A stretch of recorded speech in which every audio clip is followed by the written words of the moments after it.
Happy Tuesday, everybody. Great to be back at this and sending out another video. It's been a couple of weeks now. Been really busy in my personal life and professional life, and really enjoying it. So, been focused on that, but didn't want to go too long without making another video and sending something out there, because I think we're doing something really positive here together, and connecting with people, and helping to remove some of the stigmas around mental health, but also just helping to keep each other inspired and motivated and disciplined in our daily lives towards being a better version of myself, and hopefully for you a better version of yourself. So a couple things I wanted to talk about today. One is we're coming up here on the Bell Let's Talk Day. And this is a day that I love. I think it's a fantastic idea. I respect it so much, just for the message that it contains and the idea of tearing down stigma around mental health. I also respect it tremendously as far as a marketing tool for Bell. And a lot of people have said negative things about Bell in the past, about they're using this to market their brand. Of course they are, and so they should be. And what a great cause to use to market their brand. I wish I would have thought of it myself. And I also wish I owned Bell, but that's a whole other thing. I think it's a great cause. I think it's a great message. My only issue with it is I see there's a lot of buzz around Let's Talk, and not a lot of follow through yet. I still think there's a lot of people that are suffering in silence. I was one of them for years, and I wasn't even aware that I was one of them for a big portion of that. And so I challenge each and every one of you, not just to talk with each other, not just to pay lip service, but really talk, reach out to your happy friends, reach out to your sad friends, reach out to anybody who you know that might be going through a difficult time. Maybe they've lost someone, maybe they're losing someone. Maybe they've recently lost a job, maybe they've changed careers, maybe they seem really super happy and friendly all the time, and they're the funniest friend you know. Some of the funniest people that we know as far as celebrities out there are the ones that were in the worst trouble, and we've lost quite a few over the years, to whether it's to intentional or unintentional overdoses or whatever the case is, but sometimes it's the funny ones and the really happy, well-adjusted ones that seem to have it all together that are struggling the most. Reach out, talk. How do I do that, Mike? How do we initiate a conversation? Something as simple as, how are you? How are you doing? How are you really doing? And not just the how are you to get oh, fine, oh, good, great, move on. Stop them. Ask them again, how are you? Or how about this? Let them know how you're doing.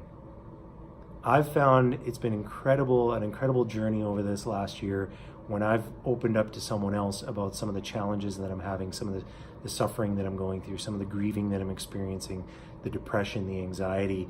I open up just a teeny tiny bit about that even, and it's amazing what that does, the permission that gives the other person to open up and to share with me. So I challenge you, really talk, have some substance behind it. Let's, for those of us who are suffering in silence, let's get vulnerable. Let's embrace that. Let's really reach out. If somebody sends you a Bell Let's Talk message, somebody sends you a message of how are you, somebody calls you and asks you how your day is going, take that opportunity. And you can check in with them too. I've done that before too. Hey Mike, how are you? Well, which answer do you want? Do you want the fine, good, okay, doing all right and move on? Or do you actually want to know how I'm doing? Because that's a bit more of an in-depth response. So feel free to check in on that and find out what they're actually looking for when they ask you how you're doing. But you'd be amazed how much of a conversation that can start. So Bell, let's talk. Let's talk. Participate in any way you can. Reach out to those in your life who whether you think they might be in a little bit of trouble or suffering a little bit, or whether you think their life is perfect and you wish you could be more like them. Reach out in a heartfelt, vulnerable way, and you might be surprised at the connection you make and the information you get back, and the depth that relationship can take. So that's my number one. Number two, the other thing that I wanted to share today was, and it's been percolating here with me for quite a bit, and I'm not even sure how to get it out. But it started with a meme, so I'm going to share the meme. I think it was on Instagram. I saw it. I think it was a dental office that shared it. It would make sense because it simply said, "Flossing doesn't make your gums bleed. Not flossing makes your gums bleed." Such a simple little saying, but I stopped and I thought about it after I read it. I went back and I read it again, and I was just like, huh. Now, I thankfully now floss regularly, so I don't really have that problem. But I do remember a lot of bleeding gums when I was a little bit younger, and some frustration from my dentist on that. And it made me think about other things in life where we suffer, and we blame our suffering on something without realizing that there's an underlying cause. I think I always relate back to hiking and being outdoors and doing my backcountry hikes. And I remember one of the first hikes I went on in recent years that kind of triggered this whole love for the outdoors. I hadn't really done a whole lot of hiking at all. I hadn't really done a whole lot of physical activity. I had just quit smoking that year, so I was a few months into being smoke-free, and I went camping with some close family.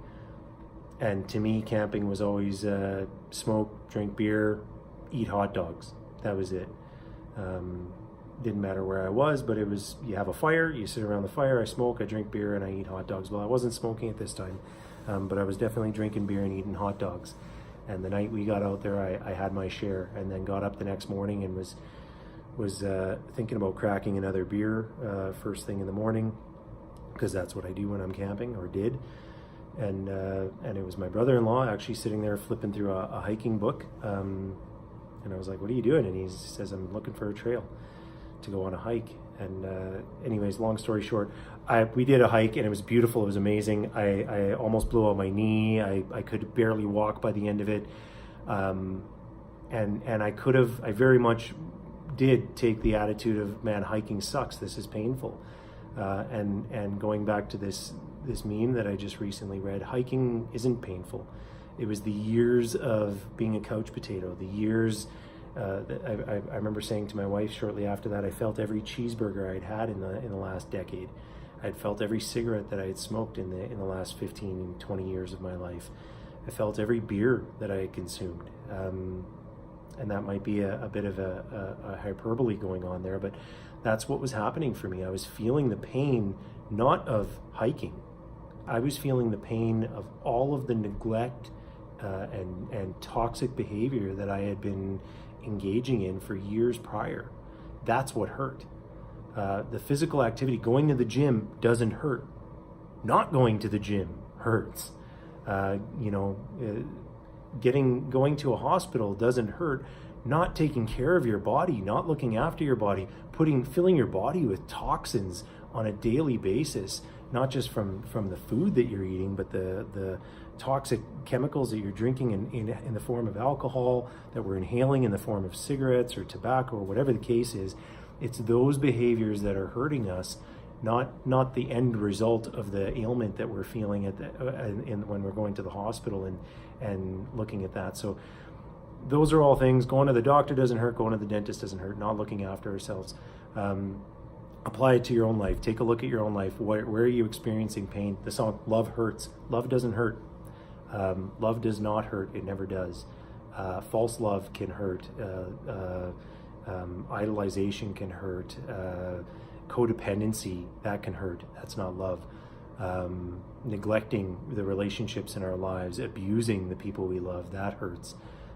Suffering from the abuse from people that we love or that we think love us, that hurts. Love doesn't hurt. So that's my 2 cents today. Get out there, talk with each other, share, and take a look at your own life. Take an inventory. What's the story you've been telling yourself that hurts, and look for what's the actual underlying cause that's causing that pain. Thank you so much for listening. Thank you so much for watching. If there's value here, like it, share it.